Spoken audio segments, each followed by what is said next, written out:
So welcome back to the confirmation class. Today, we will look for the Gospels from the New Testament. And as you know, the first Gospel and the first book of the New Testament is Matthew, Gospel of Matthew. So let's start with the video for today.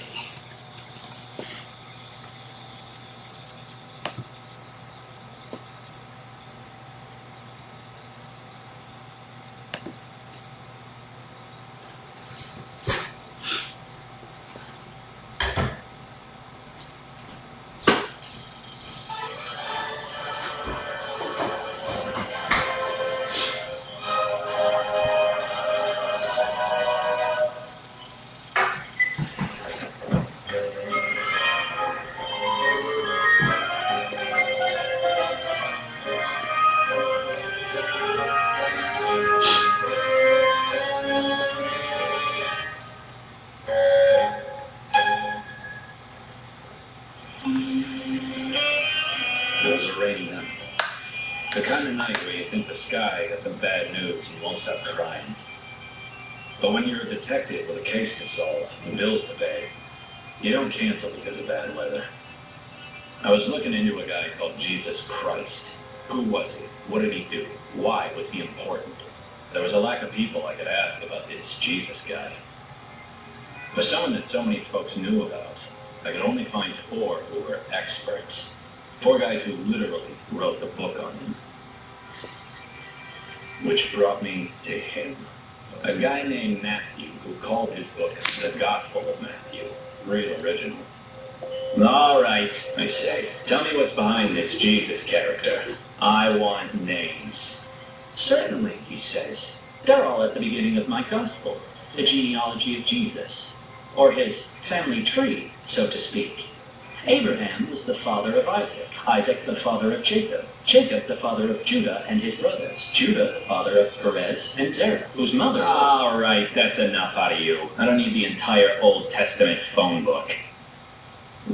What's a phone book? Never mind. Just tell me why you gotta go so far back to tell Jesus' life story.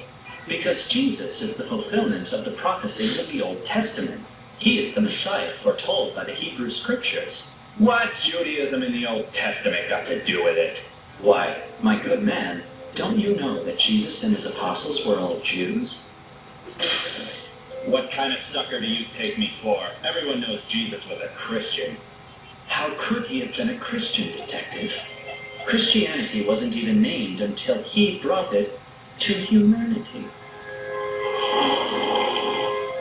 He had a point. But something about this Old Testament flimflam struck me as hinky. I took another approach.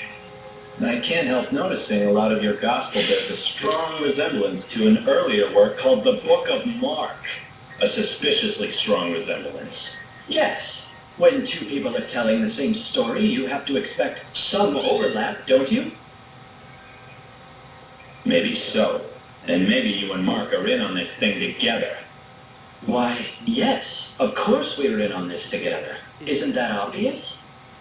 If you're in it together, Matt, then why'd you do it? Why write your own gospel rather than let Mark stand by itself? People still have questions. I still have questions. Don't we all? Don't we all?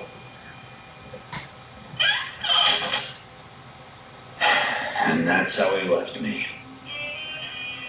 With just another question to add to the pile. Something tells me that cracking this case will be like cutting a brick in half with a feather duster.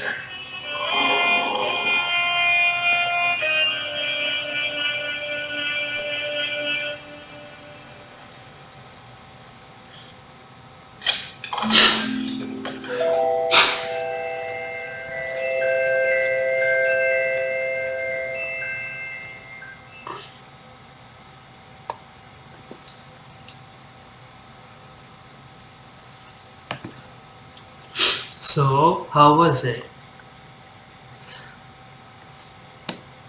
So let's read today's scripture from the Matthew. It is Matthew chapter 1 verses 22 and 23. Now look, All of this took place so that, excuse me, so that what the Lord has spoken through the prophet will be fulfilled. Look, a virgin will become pregnant and give a birth to a son, and they will call him Emmanuel. Emmanuel means God with us. From this verse, we can find one kind of characteristic of the Gospel of Matthew.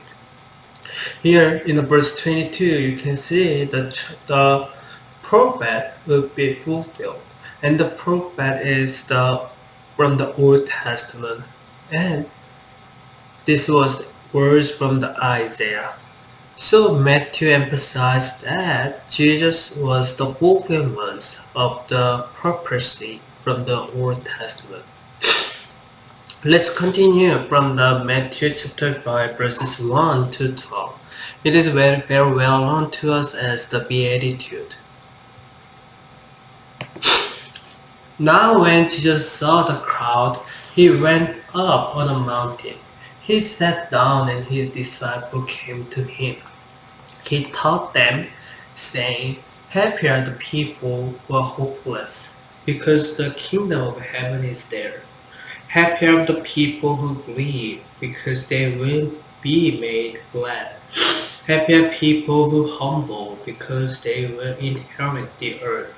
Happy are the people who are hungry and thirsty for righteousness, because they will be fed until they are full. Happy are the people who show mercy, because they will receive mercy. Happy are people who have pure hearts, because they will see God. Happy are the people who make peace, because they will be called God's children. Happy are the people whose lives are harassed, because they are righteous, because the kingdom of heaven is theirs. Happy are you when people insult you and harass you and speak all kinds of bad and false things about you, all because of me. Be full of joy and be glad, because you have great reward in heaven. In the same way, people harass the prophet who came before you. So through this word, Jesus Christ says about 8 blessings to the people, and the people who are blessed, who are people who are in a happy, is kind of hard to understand. They are hopeless, but they are happy. And as the last verse 11 says, happy are the people when people insult you, harass you, and speak all kinds of bad and false thing about you. Still, they are blessed and happy. So, what the Matthew says to us is that the true blessing, the true happiness is different from what it does from the world. So, let's continue today's class. Now, please turn to page 13 of your textbook. Full Gospel. Actually, we have a full Gospel. The full Gospel tells us almost everything we know about the life of Jesus Christ. So there are 4 Gospels, but they are all talk about the one person, Jesus Christ. But if they are all about the one same guy, why do we have a 4 Gospel? What did Matthew have to say that hadn't already been said by the other 3? So we said we have a Matthew, Mark, Luke, and John. And as the video said, Matthew was not the first one which was written. The first written one was Mark. And from the Mark, Matthew and Luke, they brought many things from the Mark, and they add their own source. And John has kinds of very different from the other 3. So these 3 called synoptic gospel, and John has a kind of unique characteristic. And why Matthew has a different story from those other 3? because each one of them, Matthew, Mark, Luke, John, has a different perspective about Jesus Christ. This is because the audience, the first leader of the book was different.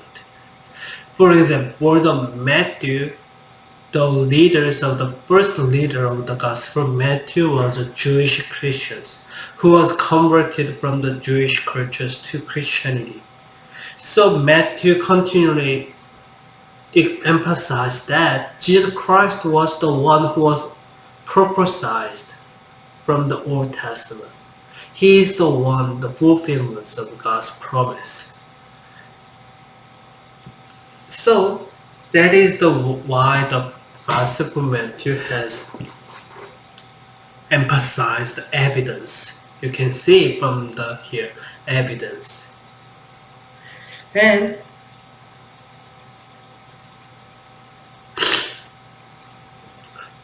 Matthew, as I said before, Matthew chapter 5, the Beatitude, Matthew drew the lines to distinguish the people from the righteous from the wicked person. So Matthew continually emphasized that there are judgment between the righteous person and wicked person, and there are strong lines between them. And as we said, because it was a Jewish cultures that kinds of background for the Gospel of Matthew emphasized that Jesus is also one of the Jews, and he is the real Messiah who was promised through the Old Testament. But still, he fighting with the Jewish because at that time Jews thought that Jesus Christ is not a real or promised Messiah. So kinds of paradox for the Matthew. He need to say that Jesus Christ is the true Messiah, and he is the one who was promised through the Old Testament by opposing to that Jewish cultures at that time who did not believe that Jesus Christ as their true Messiah. So now let's have kinds of detailed view about the Gospel of Matthew. So please turn to page 14 and 15 of your textbook.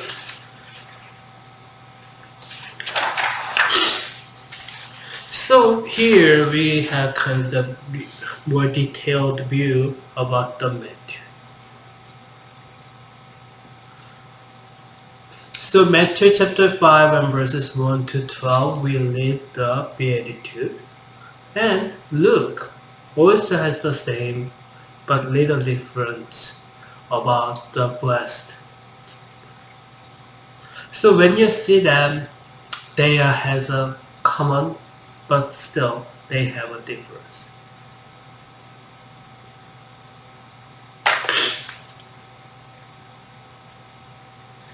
So I am encouraging you to compare these two scriptures and try to find out what is the difference between the Matthew and Luke.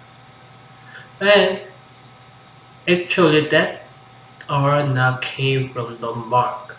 As I said before, Matthew and Luke draws many things from the Mark. But there are some common sources for them, which is not also from the Mark, equal Q document. So Matthew and Luke draws sources from Mark and Q, and their own sources for the Gospel. And as I said before, as you can see, Jesus equals Moses. There are many kinds of confirmations that very similar story for the Moses. Like Moses was saved from the kill of the baby. Jesus also was saved from the kills of baby from the King Herod. And as Moses lived in Egypt, Jesus was fled to Egypt for when he was born a baby. And Jesus Christ talked with God on the mountain. So Moses is very heroic figures for the Jews. So Matthew make a connections for that because his audience was the Jews. So while he wrote about the words about Jesus Christ, Matthew drew the image from the Old Testament to the Jesus Christ. And here are the two kinds of people so if you have a time, please read about this. So here we can see the very clear lines between wicked persons and the righteous person.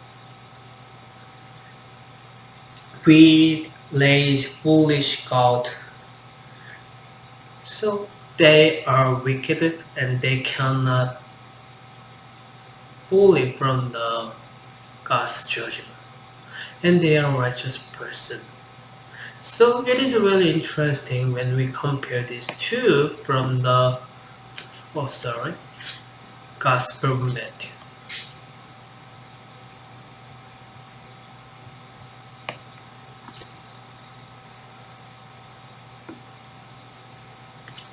So here is the case so far. What's the Matthew trying to say about Jesus?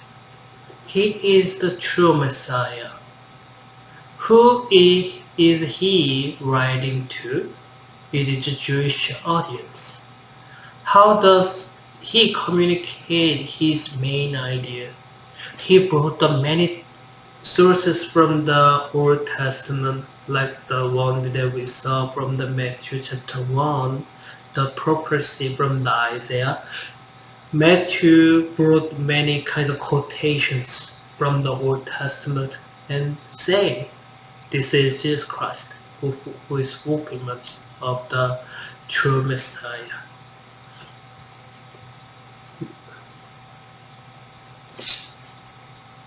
So, simply says, Matthew says, Jesus Christ is the true Messiah who was prophesied or promised through the Old Testament.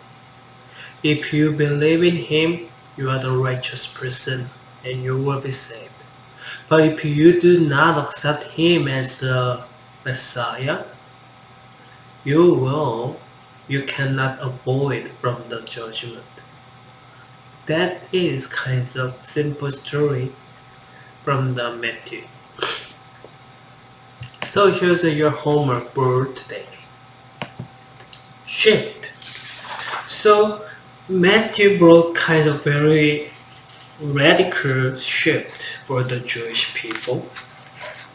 Jewish people were the people who are waiting for the Messiah. And Matthew brought a shift. Oh, you're anticipating Messiah is already here. And that one is Jesus Christ. So if you have that kinds of experience, shift, please write down and please share with me. So think about when have you experienced a shift in your thinking? And please share with me. And the second question is, what would you like the story of Jesus to challenge people to do?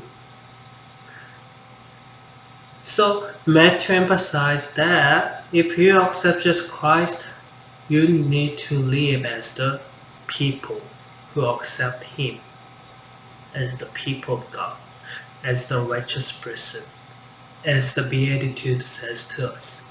So think about the story of Jesus Christ and how the story challenges you to do something, not only.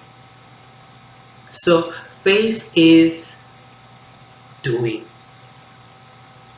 So think about how the story encourages you to do something. See you at the Gospel of Mark.